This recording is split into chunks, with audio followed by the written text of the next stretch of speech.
kita kembali belajar di rumah untuk menghindari penyebaran COVID-19. Kali ini kita belajar sains bersama Kak Herman ya.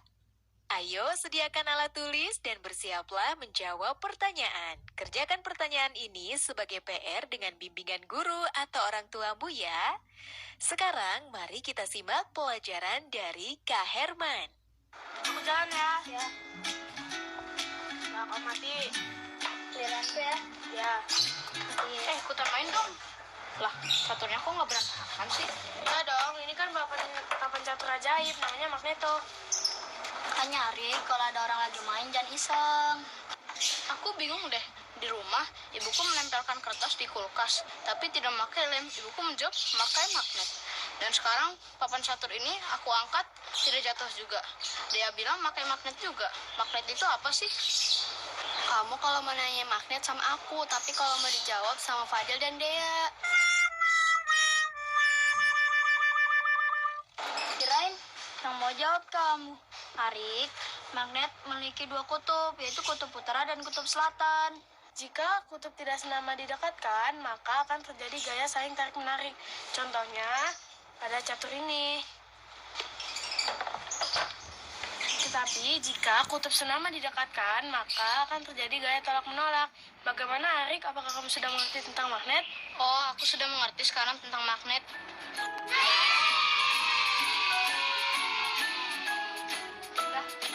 Jalan lagi ya. Halo Sobat X-Science, senang sekali Kak Herman dapat berjumpa kembali dalam program kesayangan kita, X-Science, Eksplorasi Sains. Sobat X-Science, jika sebuah magnet kita potong terus-menerus, maka kita akan mendapatkan magnet-magnet kecil. Magnet-magnet kecil ini disebut sebagai magnet elementer, alias magnet domain, yang memiliki sifat dapat menarik beberapa benda. Tapi ada juga loh benda-benda yang tidak dapat ditarik oleh magnet. Nah sekarang mari kita perhatikan perbedaan berikut ini. Magnet bisa menarik paku dan klip kertas. Namun magnet tidak dapat menarik sendok plastik dan ranting. Paku dan klip kertas termasuk benda magnetis, sedangkan sendok plastik termasuk benda non-magnetis. Jadi, apa kesimpulannya? Kesimpulannya adalah, benda magnetis adalah benda-benda yang dapat ditarik oleh magnet, sedangkan benda non-magnetis adalah benda-benda yang tidak dapat ditarik oleh magnet. Jadi begitu sobat. Sobat X-Science, sekarang kita simak apa saja sih sifat-sifat magnet itu. Yang pertama, magnet menarik benda magnetis. Benda yang dapat ditarik oleh magnet disebut benda magnetis. Contohnya seperti paku, peniti, penjepit kertas. Sebaliknya, benda yang tidak dapat ditarik oleh magnet disebut benda non-magnetis, seperti kayu, kertas, dan batu.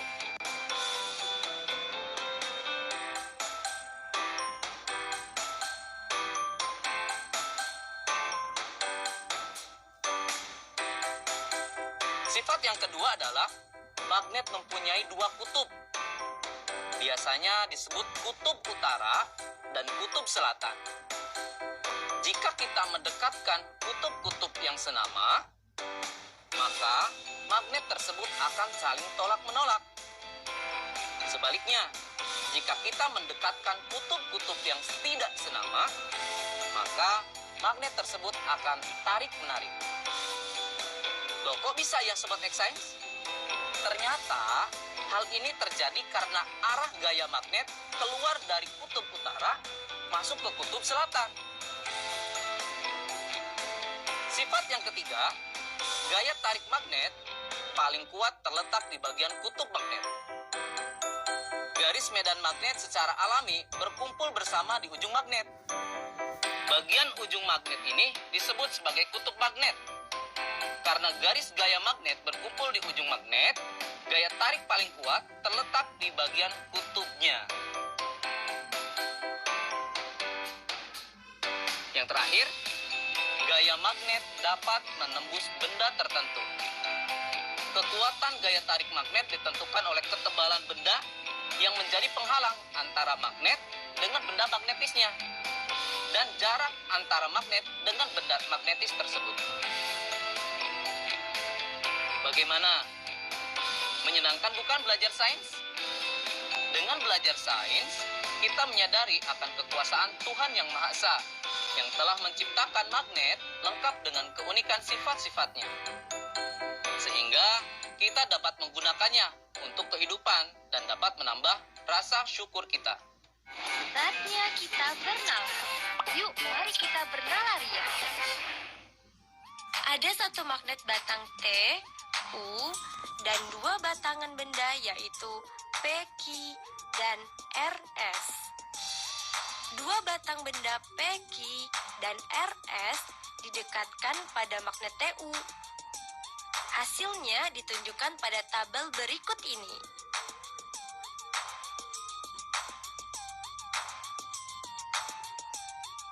Apa yang dapat kamu simpulkan mengenai dua batang benda P, Q, dan RS tersebut? Coba jelaskan.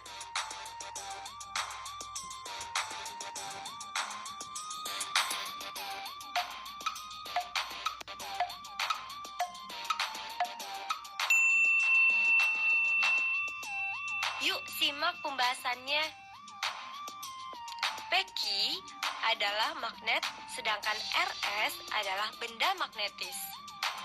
P, Q adalah magnet karena ketika ujung P didekatkan dengan ujung T, terjadi saling tarik-menarik. Sementara ketika ujung P didekatkan dengan ujung U, terjadi saling tolak-menolak. Begitupun ketika ujung Q didekatkan dengan ujung T, terjadi saling tolak-menolak. Sementara ketika ujung Q didekatkan dengan ujung U, saling tarik-menarik. RS adalah benda magnetis karena ketika semua ujung batang didekatkan ke ujung magnet TU, terjadi saling tarik-menarik.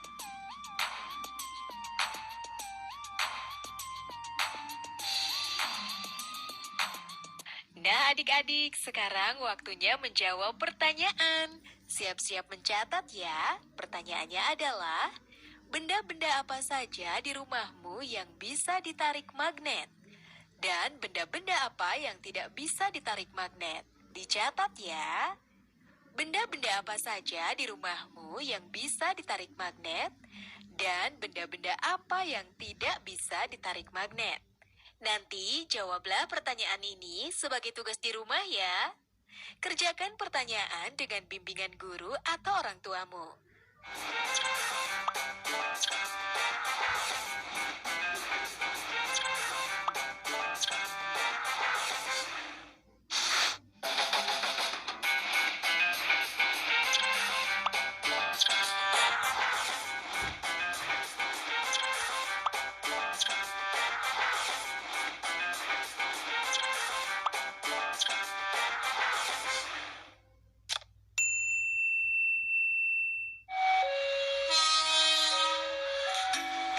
Halo Sobat X-Science, siapa di sini yang tidak tahu kereta api? Pasti udah pada tahu kan? Kereta api masih memanfaatkan roda dengan rel sebagai lintasannya. Sehingga ketika kereta api melintas pasti akan menimbulkan kebisingan. Tapi apa jadinya ya jika laju pergerakan kereta api ini dipadukan dengan aplikasi dari sifat-sifat magnet? Apakah mungkin manfaat dan sifat-sifat magnet dan kereta api dapat disatukan? Bakal jadi apa ya? Penasaran kan? Yuk mari kita simak penjelasan narasumber berikut. Halo Sobat X-Science, kembali lagi dalam program kesayangan kita, X-Science, Eksplorasi Sains. Sobat X-Science, kalian tahu nggak sih apa itu kereta maglev? Dalam bahasa Indonesia, kereta maglev disebut dengan kereta levitasi magnetik, atau sering juga disebut dengan kereta magnet. Seperti namanya, prinsip dari kereta magnet ini memanfaatkan gaya magnet untuk mengangkat kereta sampai mengambang alias melayang dan tidak menyentuh rel, sehingga gaya gesek dapat dikurangi. Selain itu, kereta ini juga memanfaatkan magnet sebagai kekuatan pendorongnya. Dengan kecilnya gaya gesek dan besarnya gaya dorong, kereta ini mampu melaju dengan kecepatan sampai 600 km per jam. Jauh lebih cepat dari kereta biasanya. Luar biasa ya kekuatan magnet jika dimanfaatkan pada kereta.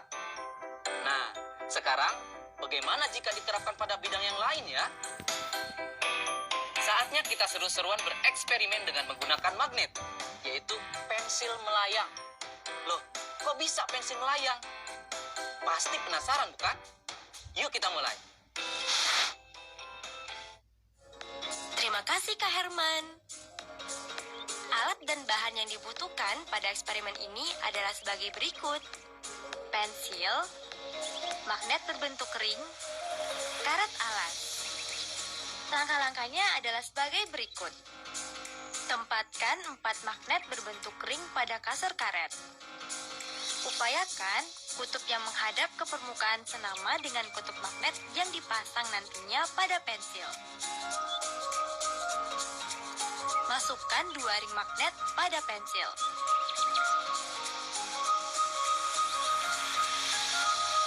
Tempelkan pensil pada sandaran kasur karet. Seketika pensil melayang.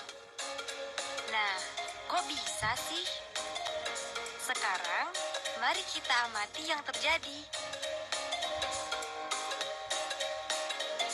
Wah, pensilnya melayang. Bagus sekali ya, sobat.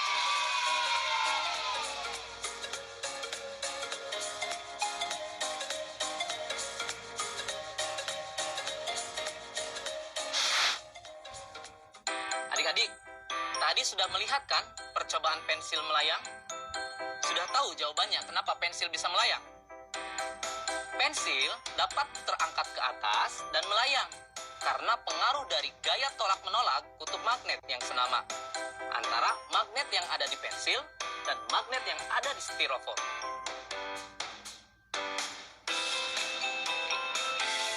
Nah, sekarang selamat mencoba di rumah ya.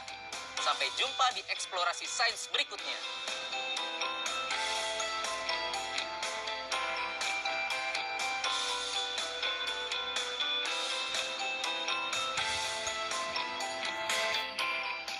Nah adik-adik, menarik ya penjelasan Kak Herman. Ada kereta yang bisa melayang seperti kereta magnet maglev. Dan ternyata kita juga bisa membuat pensil melayang. Sekarang waktunya menjawab pertanyaan. Siap-siap mencatat ya. Pertanyaannya adalah, bagaimana kereta magnet maglev menggunakan gaya magnet? Dicatat ya, bagaimana kereta magnet maglev menggunakan gaya magnet? Nanti jawablah pertanyaan ini sebagai tugas di rumah ya. Kerjakan pertanyaan dengan bimbingan guru atau orang tuamu.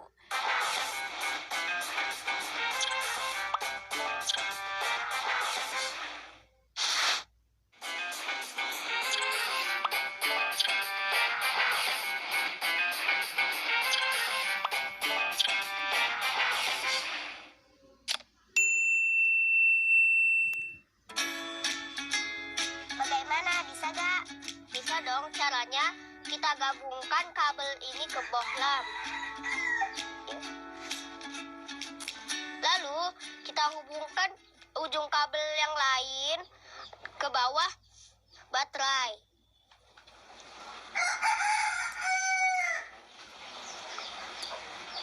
Jadi deh. Keren ya. Kalian lagi apa sih? Oh, bikin lampunya menyala. Sini aku juga bisa.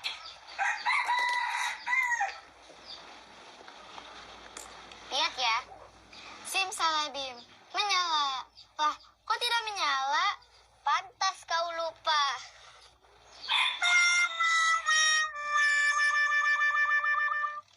Halo Sobat X-Science, kembali lagi bersama Kak Herman dalam program kesayangan kita, X-Science, Eksplorasi Sains.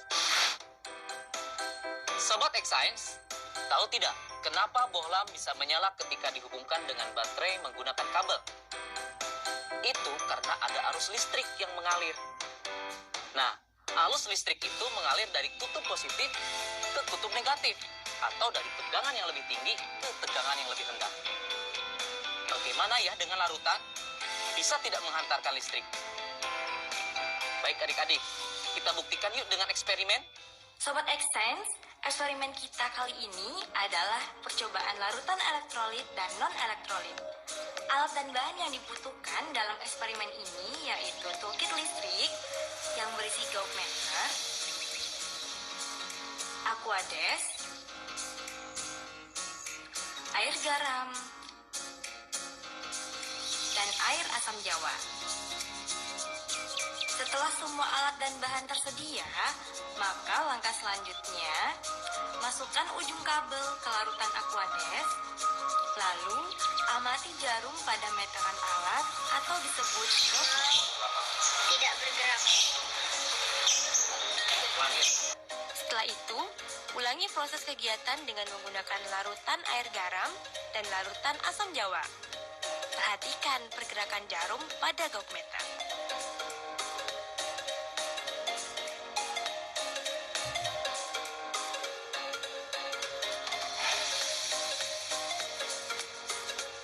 Isilah tabel berikut ini dengan memberi tanda checklist pada kolom yang sesuai.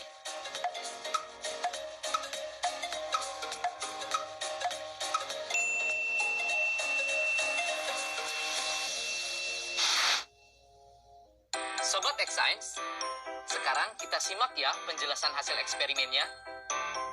Ternyata ada dua macam larutan berdasarkan kemampuannya dalam menghantarkan arus listrik. Larutan yang tidak menghantarkan arus listrik disebut larutan non-elektrolit. Sementara larutan yang bisa menghantarkan arus listrik disebut larutan elektrolit. Kok bisa demikian ya adik-adik? Begini, kakak jelasin ya. Larutan non-elektrolit tidak dapat menghantarkan arus listrik karena di dalamnya tidak ada ion. Contohnya air aquades atau air murni. Makanya tadi dalam percobaan jarum pada gauge meter tidak bergerak. Sekarang bagaimana sih larutan yang dapat menghantarkan arus listrik?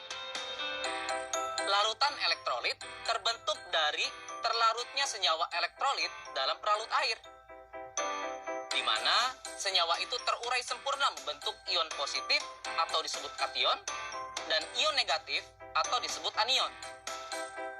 Pada saat arus listrik melewati larutan elektrolit, ion-ion dalam larutan menghantarkan arus listrik, seperti layaknya dalam kabel. Nah, Sobat X-Science, sekarang kita lihat larutan garam dan larutan aquades. Jarum pada gauge meter bergerak pada larutan air garam. Ini menunjukkan kalau air garam dapat menghantarkan arus listrik. Kenapa bisa demikian?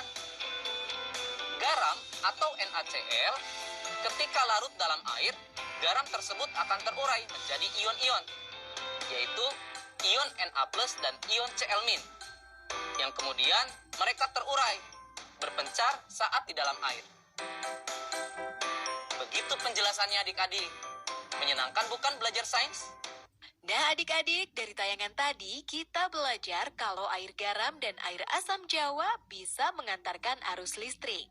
Sekarang waktunya menjawab pertanyaan. Siap-siap mencatat ya. Pertanyaannya adalah, kenapa air garam bisa mengantarkan arus listrik? Dicatat ya, kenapa air garam bisa mengantarkan arus listrik? Nanti jawablah pertanyaan ini sebagai tugas di rumah ya. Kerjakan pertanyaan dengan bimbingan guru atau orang tuamu. Sekarang adik-adik belajar di rumah aja bersama Kak Herman hanya di